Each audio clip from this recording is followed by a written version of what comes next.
The Peterborough Community Group Forum has been there since 2006. It's an umbrella body that was when they started, cutting down on resources.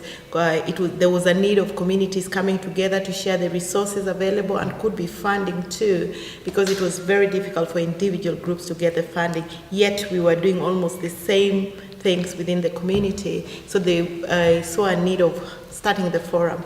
Well, I joined the forum in 2011 towards November time, and at that particular time it was a bit shaky, and there was no proper kind of way that it was going to go forward, only if they got a leader. So as usual, I stood up and said, okay, if it's only leadership, I'll step in and see if we could make it, salvage it and let it, be a forum that can help other communities. But then I was the chairperson of the Kenyan Community Group, which started in 2010. So that's how I kind of started getting involved. Amazing activity. And there's something I've got to say about Parker. When I first came into Peterborough, I met Moez, and through meeting Moez, he was so much involved in the community.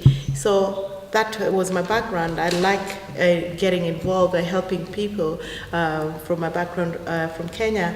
So when I joined Moez, he wanted trustees. Then when it was still starting, I volunteered to join in, and since then we've just seen Parker grow. And within Parker growing, we were also leaders within our communities, because we all come from different backgrounds. So I saw the need of saying, oh, Kenyans come here. If you go into a foreign land, there's no orientation at all. You need to at least speak a language that with somebody that you could understand. So we started that, and Parker has been supporting us with this resource place. It's been amazing when we can get it for free, because everywhere else you have to pay. And without funding, it meant we meet in our houses. And it's from these community groups, when I became the chair, because Parker was also supporting us in our Kenyan community. We told them, Moez, why don't you also join us, because you have the knowledge, you could help us, because I was just stepping up as a chairperson, but I wouldn't say I had much knowledge in the community as Moez had. So I said, why don't you join us? And thank God Moez also joined us, and he became our treasurer. And since then we've been growing from strength to strength, doing lots of community work by getting guest speakers from the council, from the job center, from the health sector, just to make the people of Peterborough know that there are services available to them, because most of them don't know when they come from foreign countries, as simple things as putting the bin out. They don't know what the green bin is all about, the brown bin, and everything else, regardless of how many degrees you have. Some of us don't have so many bins, and if you don't put the litter in the right bin, then it's contaminated and the council does not pick it, which leads to other things like, littering everywhere and fly tipping and the rest. So we are trying to create that awareness, educate people so that they have the knowledge, because we believe knowledge is power. Yeah, it certainly is. And in terms of your role, you're still the chair. What are your plans for the future going forward at the moment for the group and for yourself? The plans for the future, I would say that it would be lovely to see the forum grow because of these minimized resources. So because we find that different communities are doing actually the same thing. For example, now there's a community worker who wants to create cancer awareness through Macmillan. It's across the board in these communities that people suffer from cancer, but some of them, because of the different myths that they have, or could be they don't even know the knowledge about cancer and everything else, you find people die in their own kind of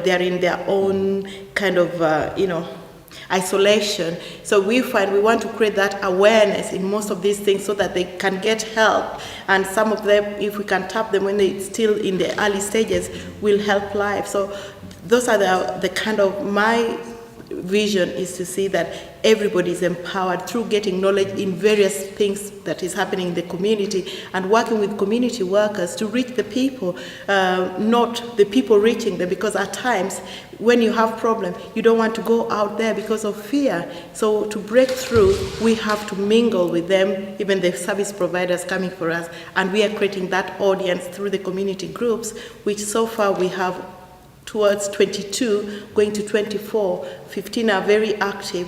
Like we have the Latvians, we have the Zimbabwean community, we have the Kenyan community, the Nigerians, Bangladesh. Is all inclusive. It's open for everybody. How exciting. So inclusive communities, this program that we're delivering here is absolutely core to what you're about. Yes, it is core, and that is why, although I didn't start early with you, coming for the training, I just come here to kind of see what else I can take to my community group forum, and not only to the community group forum. I also run a charity back in Kenya of children whose parents have died of HIV or AIDS, and the children themselves who are suffering from it. So we've got 60 in our books, but when we're doing the feeding program, we feed up to 200, and I've been getting help from schools, because my background is a teacher.